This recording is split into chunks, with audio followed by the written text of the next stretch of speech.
What is going on, everyone? This is JGait here, and I am back with another long-awaited episode of JGait Sports Talk. I'm not going to keep it too long for today. I'm going to cover three topics from the sports world, three sports each. So let's get to it. First off, we're going to talk about what's going on in the NBA. As a Knicks fan, I'm happy to say that Phil Jackson is out as the president of basketball operations. And all I gotta say is, yes!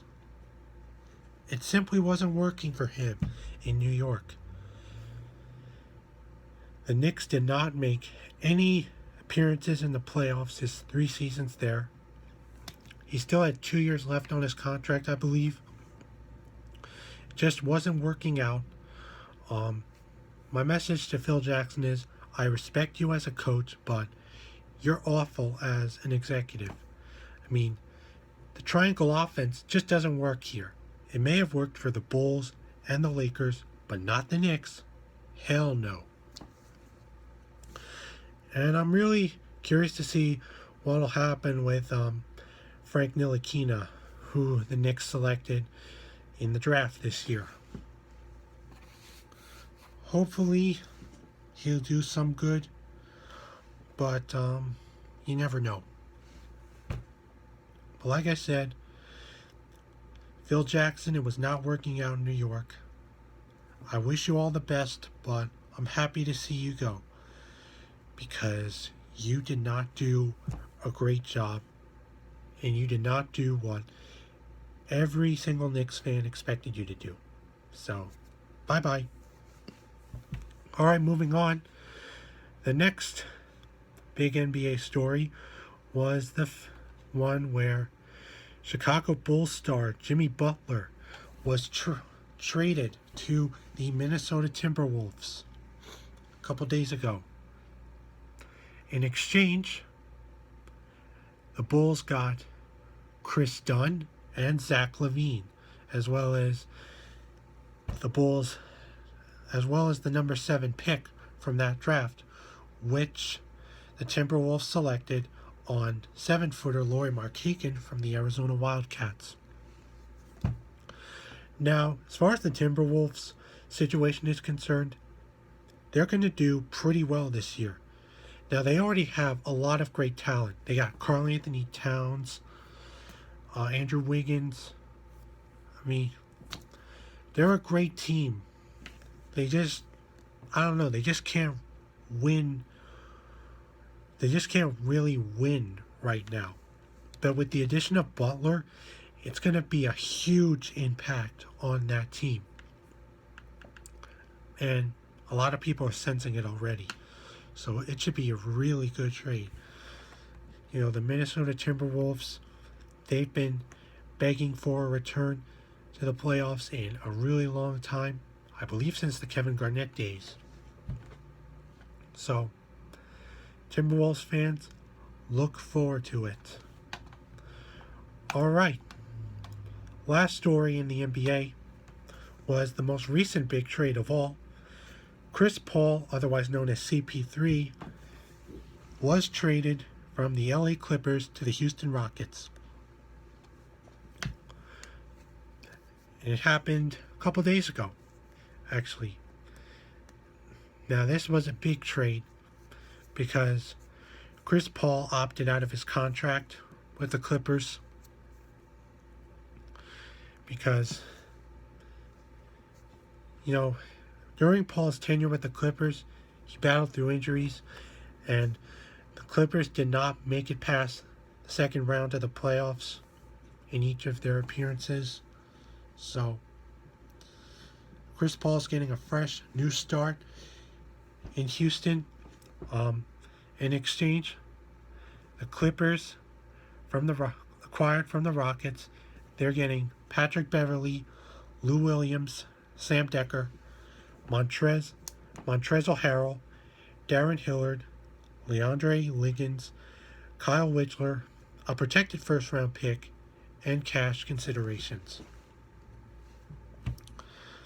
Now, Paul is going to be joining James Harden, and they're going to be more dominant than they were last year. I mean, James Harden, MVP-like season under Coach Mike D'Antoni. They're going to be a lot better this year. Who knows? They could probably make it to the Western Conference Finals. You never know. All right, moving on. We're gonna slide on over to the MLB, and I'm just gonna be talking about the Yankees. And as you can see, I'm wearing my Yankees gear because, as you all know, I'm a diehard Yankee fan. Now, for all you Yankee fans, as you know, the season started off wonderfully. I mean, they had that 6-game winning streak from June 7th to the 12th. Now it's just starting to go a little downhill. 6-game losing streak, and since June 12th, they've only won 4 games, and that's really tough to bear. You know what I mean? I don't know what's going on, but we got some guys out. I'll just go off the top of my head. Greg Bird, Starlin Castro, Aaron Hicks, CC Sabathia, Adam Warren, and now we got Matt Holliday, who's on the 10-day disabled list due to illness. It's just a really uncomfortable situation to be at. But what I will say, there has been one shining star this season, and that is Aaron Judge. This guy is freaking phenomenal. He's improved big from last year. I mean, this is his first full season, but last year, when he played in 27 games, he only batted 179. And right now, he is batting 331. And right now, he leads the league in home runs, RBIs, and on-base percentage.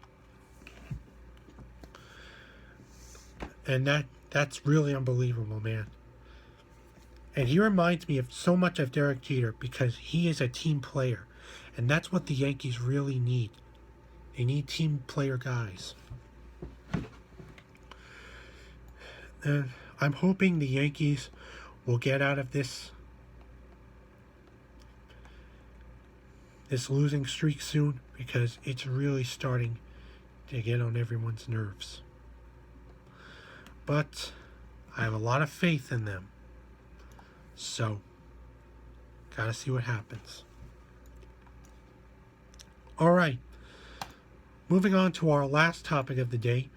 We're gonna talk about the big boxing match that's gonna happen tomorrow between Manny Pacquiao and Jeff Horn. Now, a lot of you know Manny Pacquiao, Philippine boxer, also known as Pac-Man. He is going to be taking on Jeff Horn of Brisbane, Australia. And it's going to take place at Suncorp Stadium in Brisbane, Queensland, Australia. And this is for the WBO welterweight title. Now, Pacquiao his record is 59-6-2 with 38 knockouts. Compared to Jeff Horn's record, he's relatively new. He's a former school teacher. His record is 16-0-1 with 11 KOs. Now, it's going to be happening. It's going to be pay-per-view in Philippines and Australia, but it's going to air in the U.S. on ESPN tomorrow.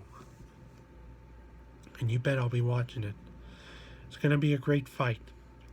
Now, for any of you wondering who's going to win the Mayweather-McGregor match, I'll let you know in a future video. Alright, that concludes this episode of JGait Sports Talk. Till next time, peace out, sports fans.